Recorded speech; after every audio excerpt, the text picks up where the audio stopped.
we're back with Alan Gassman. We're talking this evening, right now, about negotiation and design of employment agreements. And actually, we're talking about a lot more than that. It's all about everything. And right now, we'd like to talk about setting up a practice. And there's, of course, the different aspects of setting up a practice. Once you've chosen your place based upon the need and the community and so on and so forth, now you have to put together the right team. And the team is the most important part of most medical practices. And the doctor who thinks that their employees are really robots that get in the way and pay them as little as possible, there's no need to be kind to them and just kind of treat them like they're mannequins. That's not going to be a successful medical practice. The doctor who understands that it's all about their team and that he or she cannot be as good as the worst member of their team really gets it. Mm-hmm. And it's very frustrating because it can take 25 to 30 years to pull together a good team for a medium-sized medical practice, but you have to do it one block at a time. So how do you make your workplace a great place, and how do you recognize the right people for your team? And as a nurse, I know the best doctor is only as good as his staff, because his staff can make him shine or his staff can ruin him. Right. So how as the titular head of the office, how does that work? Or do you first find a good practice manager? Is that your first? Well, you're going to have better results if you're new to this game by hiring somebody to do the interviewing and to suggest the hiring. Even if you're too small to have an office manager, there's typically many consultants in every city that can interview employees for you, go through their CVs, check references, and decide who you're going to bet on, because you're really betting on a horse here. And so is the person who's being hired. Let's talk about maybe if there's a tool. So you're a doctor and you have a certain personality and a certain approach to things. Anybody who's going to go out and hire your team needs to understand who you are and what your expectations are. Is that how that works? I mean, do you, as the provider who's setting up this practice, do you communicate with anybody any of that? Well, in our I'm easygoing. I'm not easygoing. I'm OCD. I'm a stickler. Well, there are psychological testing services, and our law firm and many of our clients use psychological testing services where they've tested me, they've tested my partners, they've tested our office manager, they've tested our secretaries, and they know what type of personality profile will work well in our office and what personality profile won't. So anyone would be well advised to find one of those companies. Mm-hmm. They typically charge $150 per person for a psychologist-written analysis, and it can be very good, especially if you're just starting in the business of medicine or you've never done this before. Once you've had this done for you and 5 or 6 people that you come to know, it becomes completely compulsory, because you can't just hire who you like. No. It's not about who you like, because the chances are if you like the person a lot, then they should have been a salesman and not a nurse. Or they should have been a salesman or not a doctor. So you don't want to like them too much. They need to show up on time. They need to be reasonably polished. And they need to be passionate about the job. They need to want to do what you're hiring to do. And be around people. And be around people. And then they should have a background. You should be able to call their former employer.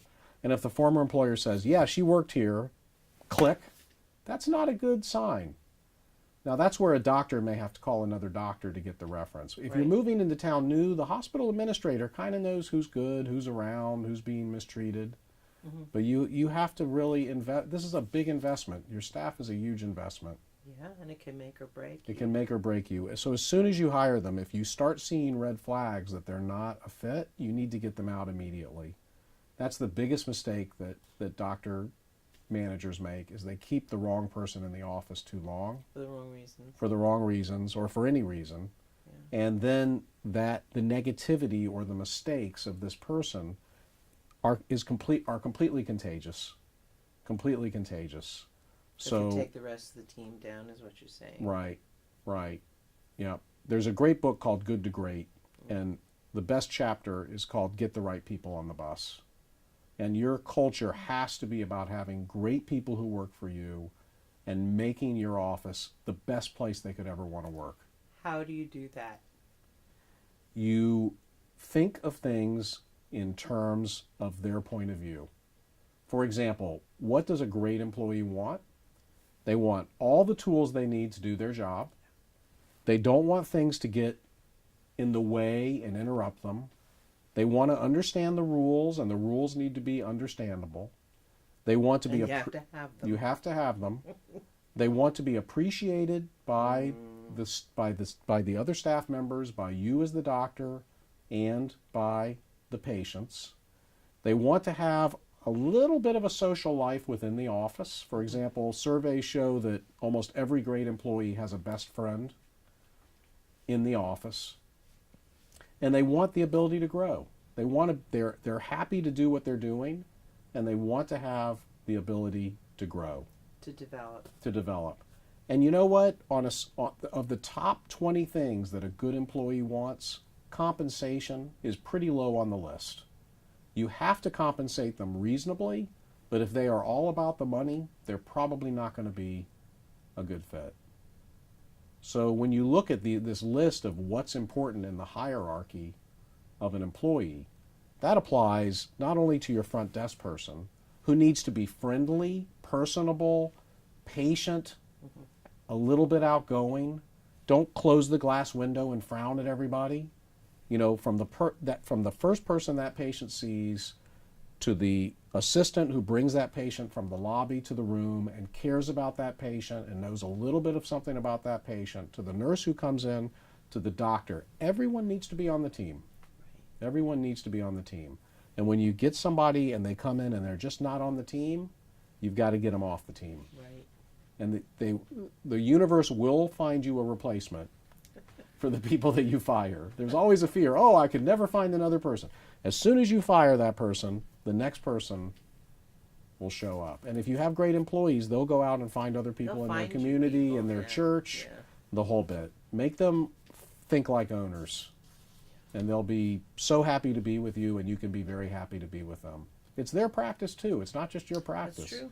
It's their practice also. And they're the ones that are going to watch out for you when patients make accusations or they start complaining on the phone or you've made a mistake. Your staff can save you or they can throw you to the wolves. They have to be detail-oriented to their job. They have to be respectful. And they everybody have to be, should have each other's backs. Everyone should have each other's backs. I spend more waking hours with my staff than I do at home with my wife. That's just the way life is. So you may as well make your workplace a very enjoyable, positive, fulfilling arrangement. Yeah. And not, I can get her to work for the less. I think I'll just use her. She's not very good, but that's not the way we want to live our life, is it? You get what you pay for, I think. Get what you pay for. That's exactly right. Okay. All righty.